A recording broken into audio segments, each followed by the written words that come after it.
Fabrice Schmitt, bonjour. Bonjour. Tu es cofondateur et on peut dire programmateur de l'association Fragment qui est à Metz.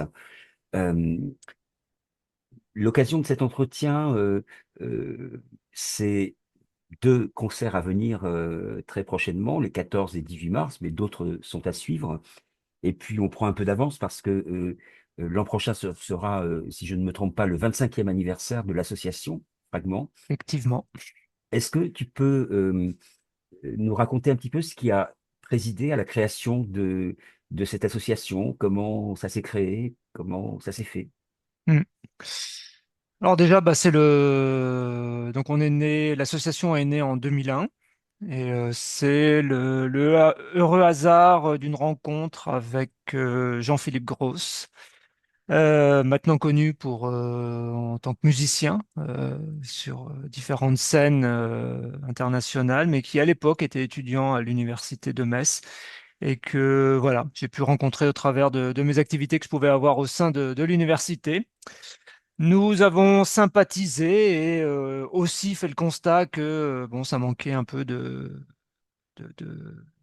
musique expérimentale, on va appeler ça comme ça pour le moment, sur Metz. Voilà, et puis ben voilà, d'une certaine manière, au lieu de râler contre le fait qu'il n'y en ait pas, ben, on s'est dit on va en faire, on va en programmer.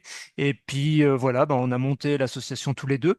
Et avec voilà cette idée de programmer un concert par mois. Et je me souviens vraiment, voilà, cette phrase, bon, on en fait trois et puis on voit. Voilà. Et puis voilà, on est en 2024. On a fait un peu plus que trois. 2025 même. Oui, 2025, pardon, oui, effectivement. Bah oui, ça passe trop vite. Et donc, bah oui, là, on a fait un peu plus que trois concerts. Et puis voilà. Puis en tout cas, l'envie est toujours là de continuer. Et il me semble en tout cas que nous avons pris notre place dans le paysage local, régional, voire national, et peut-être même au-delà, de ces musiques-là.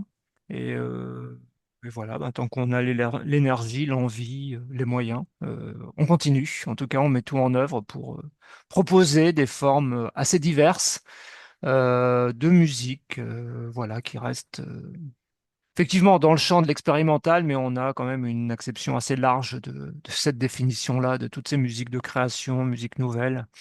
Voilà, on essaye d'être large dans le spectre. Et est-ce que tu peux rappeler en quelle année à Metz l'Arsenal a ouvert ses portes? C'est 1989, si je me D'accord. trompe pas. Et quelques-uns des premiers concerts que vous avez organisés, ça a pu se faire, me semble-t-il, au théâtre du Saulcy. C'est Euh, ça. Alors, il se trouve que c'est là où je travaillais. d'accord. Donc, j'étais effectivement dans ce lieu. Donc, j'avais une vision un peu des moments disponibles pour organiser ces concerts-là. Donc, effectivement, il y en a beaucoup à l'époque, en tout cas, qui étaient organisés là. Et puis, tout doucement, on a commencé. Comme l'idée n'était pas non plus d'être attaché au lieu et puis que il n'était pas tout le temps disponible parce qu'il y avait de multiples activités. Voilà, tout doucement, on a commencé à rayonner dans d'autres endroits de la ville de Metz et même assez rapidement ailleurs, voilà, pour proposer tous ces concerts, toutes ces formes musicales un peu partout. Et maintenant, on en est à bah, presque, oui, 30 événements par an et quasiment une bonne vingtaine de lieux différents aussi à l'année, quoi.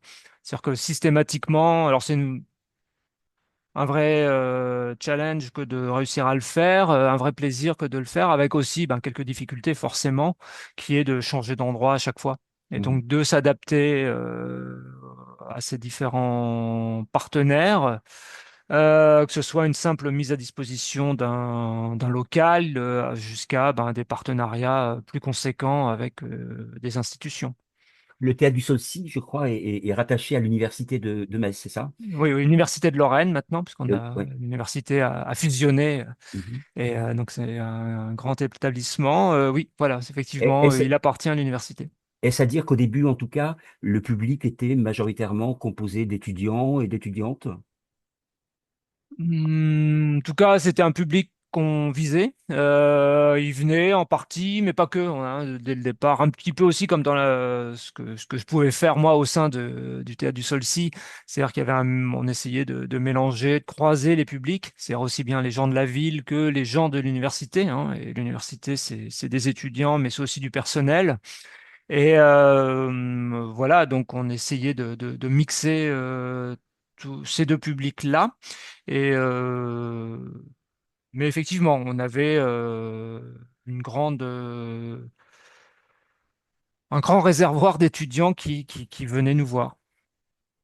Metz et Nancy, je crois, sont des villes absolument rivales.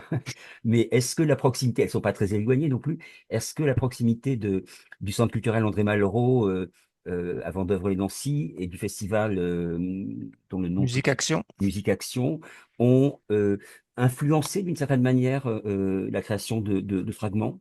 complètement. Puisque, alors déjà, moi j'ai eu le plaisir de découvrir ces musiques-là en étant stagiaire au Festival Musique Action en 96, avec tout de suite la grande claque musicale prise et cette envie justement d'amener toutes ces musiques-là à Metz. Et puis ben oui, d'emblée, on a travaillé avec Dominique Crépécole, CCAM, et également du côté de la Meuse et de Verdun, Fresnes-en-Wavre, le festival Densité puisque, je dirais, d'une certaine manière, c'est vrai qu'on avait ces deux piliers dans l'année qui étaient Festival Densité au mois d'octobre et Festival Musique Action au mois de mai. Et on s'était dit, ben voilà, on va compléter les temps vides entre les deux. Et donc, proposer toute une série de concerts qui permettent de faire le lien de Densité à Musique Action et de Musique Action à Densité. Voilà, donc D'accord. on était vraiment d'emblée, en tout cas simplement même d'un point de vue calendaire, en référence avec ces deux festivals qui existaient alors. Et maintenant, il ne nous reste que Vue d'Aneuf et donc le Festival Densité dans la Meuse. Et est-ce que toi-même tu es musicien ou pratiquant de musique? Juste auditeur. Non, non, je ne suis pas du tout musicien, j'en écoute et je me suis fait l'oreille à force Ah. et voilà, et puis c'est Et plutôt bien, je trouve. comment est venu le nom de l'association? Comment vous avez choisi ce nom Fragment? Alors, c'est Jean-Philippe qui l'a trouvé, qui a eu un éclair à un moment donné. On avait différents noms, donc voilà, il y avait plusieurs possibilités que j'ai juste complètement oubliées. Et quand il a dit fragment, ça a sonné, Hmm. ça a fait tilt. Et on s'est dit, voilà, bah, on garde ça. Il n'y avait aucun sens particulier au départ. Ça sonnait bien. Voilà, comme on fait des concerts, ils sonnent bien. Hmm. Donc les musiciens qu'on accueille, les musiciennes qu'on accueille, ça sonne bien. Donc oui, on les propose au public. Et voilà, notre nom est né de la même manière. Et puis après, on s'est amusé à trouver plein de significations aussi alambiquée que possible ou toute simple. Mais en tout cas, une chose est claire, c'est que du fait de la série de concerts, voilà, à chaque fois, c'est un fragment de la musique qui existe. Voilà, ça peut être Alors, un sous-titre. double question. La première partie va être, je pense, la plus difficile. En 24 ans d'existence, euh, un fragment pour toi qui aurait vraiment marqué la vie de l'association. Et la deuxième question dans la foulée, euh, un concert auquel vous auriez rêvé que pour telle ou telle raison, vous n'avez pas euh, pu accueillir et réaliser. Ouais, oui, les deux sont compliqués. Parce que c'est dur de résumer Bien en sûr. un seul. Et que forcément, forcément, je dirais déjà le premier. Forcément, on avait accueilli Carole Rieu-Sec avec un solo qu'elle développait à l'époque qui s'appelait Escondida. Et ça a été forcément marquant puisque c'était le début de l'aventure.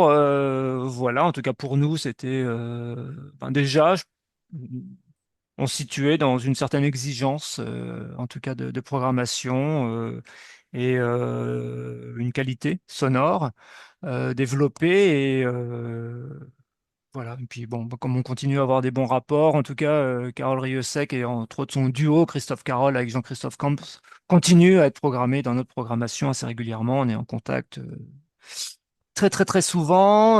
Après, en concert, je dirais particulier, j'aurais un coup de cœur pour j'ai plein de choses qui ont fait que ça a été magique.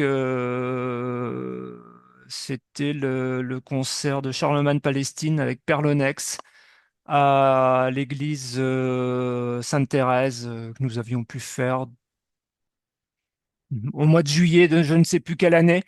Mais voilà, le moment était magique, mais voilà, ce serait sûrement trop long à raconter toute la magie, mais en tout cas, Ouais. celui-là, je pense, nous avait marqué, mais avait aussi marqué ben, le public qui nous suivait ou qui découvrait le soir-là. En tout cas, je pense que voilà, l'église, il y avait quand même ouais, quasi 500 personnes et ben, ça a opéré pour tout le monde, quoi. C'est-à-dire que Mm, plein de gens nous en parlent encore. Et rétrospectivement, en fait, on avait déjà accueilli Charlemagne Palestine au Temple Neuf. Ça, c'était en 2005, ça, je me souviens de l'année. C'était à l'été 2005 et c'était marrant parce que c'était le Temple Neuf servait à l'époque des rencontres de musique contemporaine qui étaient organisées par Claude Lefebvre à Metz. Et je dirais que ce jour-là, il y a pas mal de gens qui finalement nous suivaient et qui ont fait le lien avec ce qui se passait avant mm, mm. dans ces rencontres musicales, parce que le lieu, voilà, parce que c'était un lieu qui était utilisé effectivement pour des concerts, des performances à l'époque de ces rencontres. Et d'un seul coup, ça a fait voilà ce rapprochement. Alors nous, on se revendique pas du tout d'une filiation particulière avec ce festival, ni ce qui pouvait se passer en termes de free jazz, par exemple, au Trinitaire, hein. Mais en tout cas, on sait que ça existait et voilà, on est dans une sorte de continuation, sans le vouloir forcément, mais en tout cas, on s'inscrit aussi dans cette histoire messine de la musique qui est assez particulière. Oui, parce que le centre à Kant était implanté à Metz, non? Oui, oui, il est passé par Metz à un moment donné. Il avait quitté Avignon, il est passé par Metz, était présent à l'Arsenal certains étés, effectivement. Et en tout cas, quand on avait eu le concert de Charlemagne Palestine avec Perlenex, c'était en plein dans les sessions à Kant, et, mais programmé de manière indépendante. Et oui, effectivement, il y a eu cette présence. Mais effectivement, avant, donc, il y avait le free jazz avec les Trinitaires de Pierre-Frédéric Claus, il y avait Claude Lefebvre et ses rencontres musicales, et puis si on doit remonter, voilà, le plein chant grégorien est un peu né dans le secteur. Donc voilà, il y a une empreinte musicale avant-gardiste à Metz, sûrement due ben, à notre implantation géographique, hein. On est un peu entre le Luxembourg, la Belgique, l'Allemagne, la Suisse, plein de voies de communication venant du nord, de l'est, Oui, de l'ouest, du sud. c'est bien pour promouvoir une musique sans frontières. C'est exactement ça. Voilà. Et effectivement, on voit des différences enfin, en France, en tout cas. C'est une des explications du fait que la région Grand Est, comme on l'appelle maintenant, voit un nombre quand même d'activités sur ces musiques-là assez conséquentes qu'on ne retrouve pas ailleurs, dans Mm. la France de l'intérieur, comme on dit chez nous. Et alors, un concert auquel vous auriez dû renoncer, je ne sais pas, peut-être pendant la période Covid. Euh, Bah, oui, pendant la période Covid, on a quasiment réussi à recaser tout le monde, si j'ose dire. Il y a juste alors un musicien français qui, bon, là, on a joué une malchance, mais on ne désespère pas. C'est juste, on n'a pas retrouvé le moment idéal pour faire le concert, mais on ne l'oublie pas. Et un musicien néo-zélandais, Greg Malcolm, qui, ben, on avait dû annuler de fait son concert et qui, pour le moment, n'a pas pu revenir. Et je sais qu'il avait traversé enfin, le Covid coincé en Europe sans pouvoir retourner en Nouvelle-Zélande et il l'avait assez mal vécu. On avait pu Mm, suivre entre guillemets ses aventures, voilà, coincé en Scandinavie. Et voilà, donc lui effectivement, je pense que dès qu'il va pouvoir revenir, dès qu'il en aura envie en tout cas, on fera tout pour trouver une occasion de le reprogrammer.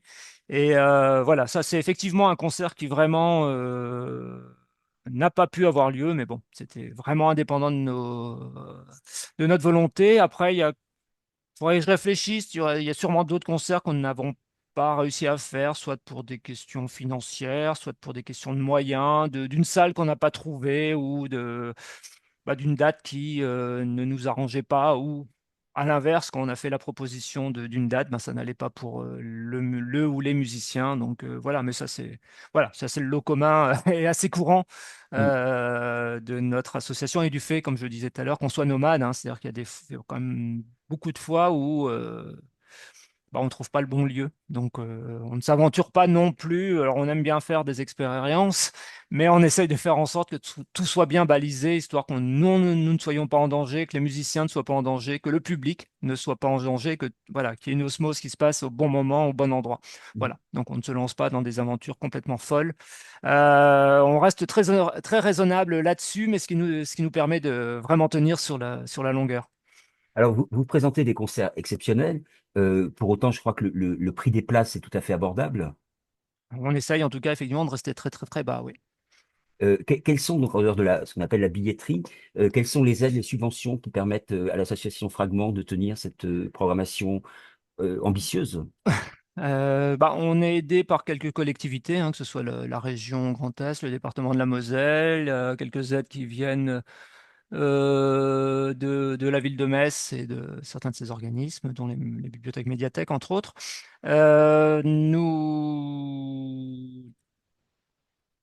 Nous sommes soutenus également par la Maison de la musique contemporaine, l'ONDA, l'Office national de diffusion artistique, sur certains de nos projets. Et ensuite, c'est les partenariats, hein, que nous arrivons à avoir à droite à gauche. Ce vendredi, avec le Centre Pompidou, par exemple, on aura un concert avec Passage Transfestival. On travaille avec une boîte de nuit, la Douche Froide, et donc on partage d'une certaine manière les frais. Enfin voilà, donc c'est des arrangements de briquet de broc des fois, mais en tout cas, ça nous permet de présenter tous ces concerts dans différents lieux, dans plein d'endroits, et de tenir financièrement. Puis évidemment, même si les tarifs sont bas, il y a quand même des ressources de billetterie Mm. qui quand même viennent alimenter un petit peu, rembourser certains frais qu'on peut avoir. En tout cas, ça permet de, de- de- de se maintenir. Alors, tu parlais de ce concert vendredi, donc en partenariat avec le Centre Pompidou-Metz, avec un immense musicien japonais, Keiji Haino. Lorsqu'on s'est vu en février, je crois, tu étais tout content, tu te réjouissais de ce concert puisse avoir lieu pour la première fois à la cathédrale de Metz. Et puis, patatras, des associations intégristes, pour ne pas dire catholiques, pour ne pas dire d'extrême droite, ont sorti l'artillerie lourde, des menaces, et donc il a fallu abandonner cette hypothèse cathédrale, et le concert aura donc lieu au Centre Pompidou même. Qu'est-ce qui s'est passé exactement avec ces associations? Alors déjà, c'était pas le premier concert qu'on devait faire à la cathédrale, puisque nous avons déjà eu l'honneur de la cathédrale de Metz avec Charlemagne Palestine, déjà avec un projet en lien avec le Centre Pompidou-Metz et une exposition du Centre Pompidou-Metz. Donc voilà, donc il y avait, c'est ce qui permettait de faire ce concert de Keiji Aino effectivement à la cathédrale, c'est-à-dire qu'au niveau non seulement du ministère de la Culture, puisque c'est quand même eux qui donnent l'autorisation d'accès au lieu, et évidemment l'évêché et le diocèse, tout allait bien, il n'y avait aucun souci. Il faut savoir qu'au départ, le concert était pas forcément réfléchi pour la cathédrale. Il devait se faire au centre Pompidou, mais pour X raisons, le centre finalement n'était pas accessible à ce moment-là pour le concert. Donc il y avait, comme le concert est en lien avec l'exposition de série de Vidin Evans, qui se situe en troisième galerie du Centre Pompidou, donc qui est vraiment face, avec le prolongement de la galerie, on voit la ville de Metz et la cathédrale. L'exposition est en regard avec puisque c'est des lueurs empruntées à Metz, le sous-titre de l'exposition. Donc voilà, donc très vite l'idée d'aller au bout de ce tunnel Mm, jusqu'à la mm. cathédrale est venue. Et donc voilà, on a fait en tout cas le Centre Pompidou a fait les démarches pour obtenir la cathédrale. Comme j'ai dit, tout fonctionnait bien. Effectivement, il y a eu ce moment un peu menaçant. Euh, qui s'est présenté. Donc c'est essentiellement quand même je crois le diocèse qui a subi les foudres donc c'est très interne quand même, Mm, mm. point de vue religieux, voilà, que ça se passait. Et hmm, étant donné que, entre-temps, finalement, ce qui empêchait le concert de se dérouler au Centre Pompidou avait été résolu, puisqu'il devait y avoir des œuvres qui étaient très fragiles, qui auraient dû être dans le forum et qui finalement ont été mises ailleurs. Voilà, le forum du Centre Pompidou se révélait être complètement facile d'accès, on va dire, sans problème pour les œuvres présentées en tout cas. Et voilà, donc très vite, on s'est dit, bon allez, on assure, faut que le concert ait lieu, faut que Ino vienne, et on va pas aller se bagarrer avec Mm. ces gens-là. Est-ce que, Euh, je ne sais pas si il y a d'autres dates en France dont on n'est pas repéré pour le moment. Comment vous avez fait pour, si, si je puis dire, attraper, entre guillemets, Keiji Aino, qui a plus de 70 ans aujourd'hui, qui est... Oui, oui, oui. Effectivement, bah, en fait, bah, c'était dans la réflexion avec le Centre Pompidou, dans la discussion, il y avait on va dire un focus Japon qui s'imposait du fait même de l'exposition qui est présentée au Centre Pompidou. Et voilà, on avait cité quelques noms, quelques possibles, et puis il se trouve que Keiji Aino était déjà intervenu dans une exposition de Serit Vim Events il y a quelques années. Il me semble que c'était à Venise, enfin, peu importe, mais en tout cas, ça avait déjà eu lieu. Mm, Et voilà, donc le choix s'est porté sur Keiji Aino. Et bah, voilà, après, on a pris contact avec lui. Nous, on l'avait déjà accueilli il y a quelques années, on a recréé le contact. Et puis voilà, après, on a bah, tout mis en place pour qu'il puisse venir. Alors, on a essayé de trouver quelques dates ailleurs. Il y avait des pistes, mais finalement, effectivement, Keiji Aino était aussi très pris au Japon. Et finalement, il a préféré ne venir que pour ce concert-là. D'où aussi la priorité d'assurer absolument le concert. mm, Voilà, parce que ça aurait été dans une tournée, on aurait peut-être aussi réfléchi différemment, mais là, il ne venait que pour ça et donc on voulait qu'il vienne. Voilà. mm. Donc il fallait absolument, une fois que les problèmes techniques étaient réglés, voilà, l'essentiel était qu'ils viennent pour ce concert. Donc ça le rend d'autant plus exceptionnel parce qu'effectivement, là, pour le coup, alors c'est pas forcément bon pour le bilan carbone, mais en tout cas, il vient spécialement à Metz pour ça. Voilà. Et puis, quelques jours plus tard, le 18 mars, un concert, a priori, là aussi exceptionnel, une première, je crois, Fred Fries avec Tom Malmendier, batteur. Donc, ils ont déjà joué ensemble, mais plutôt en trio, en quatuor. Et là, tous les deux en duo. Alors, moi, je ne connais pas encore Tom Malmendier, mais Fred Fries, oui. J'ai pas l'impression qu'on le voit très souvent non plus en France. Peut-être pas assez, en tout cas, c'est sûr. Il est présent dans certains lieux. Je sais justement, il a fêté un de ses anniversaires. Je me demande si c'était pas les 75. Je vais peut-être pas trop le vieillir. Non, si, ça devait être ça. Mais en tout cas, il était aux Instants Chavirés à Montreuil, là, sur 2, 3 jours, il y a peut-être l'année dernière. Sinon, ailleurs, effectivement, il n'est pas si fréquent que ça. Là, en ce moment, bah, il est un peu en tournée en France, entre autres avec Tom Malmendier, mais aussi avec une musicienne portugaise. Je vais écorcher son nom, donc je vais me taire, je ne vais pas aller Ouais, plus loin. je vais te le remettre. Susana, Susana quelque chose, je ne sais plus. Alors, on avait réfléchi à un moment donné aussi justement pour accueillir la forme en trio, et puis voilà, après c'est des questions de calendrier, et finalement c'est le duo effectivement tout neuf de Fred Fries avec Tom Almandier qui sera présenté mardi soir. Alors on change carrément de cadre, puisque là, nous serons dans un caveau du bar La Jeanne, donc face au Trinitaire. Voilà, un très beau caveau qui sonne vraiment très bien. Et donc, pour une version plus intimiste, un peu plus club de cette musique et de ce duo. Mais alors, moi, je ne connais pas assez Metz. Si je dis caveau du café La Jeanne, je me dis, mais il y a quoi? Il y a intimiste, il y a quoi? Il y a 20 places. Oh, on arrive à monter jusqu'à 50 assises. Ah, d'accord. Et puis, oui, je pense que quand on fait des concerts debout, 70, 80, en étant un peu serré, si la scène est très petite pour les musiciens, donc au-delà du duo, ça devient compliqué. Mais on aura un autre concert où on va avoir un trio justement bientôt.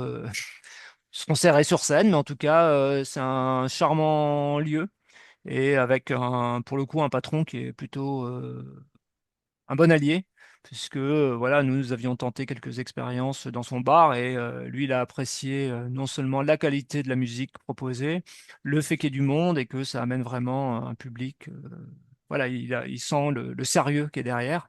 Donc, il nous fait confiance et c'est vrai que là, pour le moment, bah, on essaye d'utiliser un peu plus cet endroit qui n'est pas adapté pour tout, mais en tout cas qui a l'avantage d'exister, et d'être là et de nous permettre de, justement, un peu en dernière minute, de faire Fred Fries et Tom Malmendier. Dernière question pour aujourd'hui, Fabrice. Donc, je l'ai dit au début de cette conversation, entretien. L'an prochain, c'est donc le 25e anniversaire de l'association Fragment. Est-ce que vous avez déjà pensé, imaginé un événement particulier pour célébrer cet anniversaire? Non.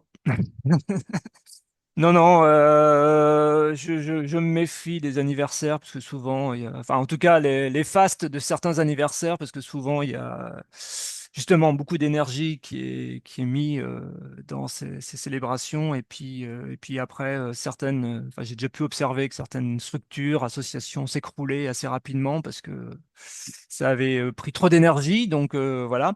En tout cas, pour les 20 ans, pendant longtemps, j'ai freiné. J'avais freiné justement, et puis finalement, on avait quand même, mais vraiment 20 ans après, le bonjour, la bonne soirée, on avait refait une soirée qui a bien marqué les esprits en tout cas, puisqu'on avait organisé une soirée concept avec 4 solos, 4 vins. Et donc, il y avait voilà, 4 solos et à chaque fois accompagné d'une dégustation d'un vin différent qui devait accompagner aussi la musique et la prestation artistique à chaque fois. Et voilà, donc ça avait été un grand moment. Donc voilà, peut-être il y aura une soirée un peu exceptionnelle, mais pour le moment, elle n'est pas du tout réfléchie. Et si c'est pour la 26e année, ben, ce sera pour la 26e. Et si c'est pour les 24 et demi, ce sera à ce moment-là. En tout cas, nous, chaque événement, chaque concert est considéré comme étant en soi Hmm. une nouvelle, voilà, une preuve qu'on existe, qu'on est là et Ouais, qu'on continue. Et c'est vrai que souvent, je me suis rendu compte de ça, c'est pas fait exprès, mais en tout cas systématiquement, quand je dis un mot avant les concerts au public, en fait, je parle très rapidement du concert sans en dire plus, puisque c'est aux musiciens, aux artistes en tout cas de s'exprimer. J'ai pas, moi, je donne pas d'avis ou hmm, hmm. de dithyrambe avant, mais souvent, en tout cas, je donne l'info du concert suivant, quoi. Parce que c'est, hop, une soirée. Alors, elles sont toutes vécues pleinement, mais en tout cas, on sait déjà qu'il y a la suite. Et voilà, tant qu'il y aura la suite, on sera content d'être là les soirs, Ouais. les soirs des concerts et on les appréciera d'autant plus. Ok, ben merci à toi, merci à Fragment, Merci. et donc à Metz, les 14 et 18 mars. Voilà, à venir, absolument.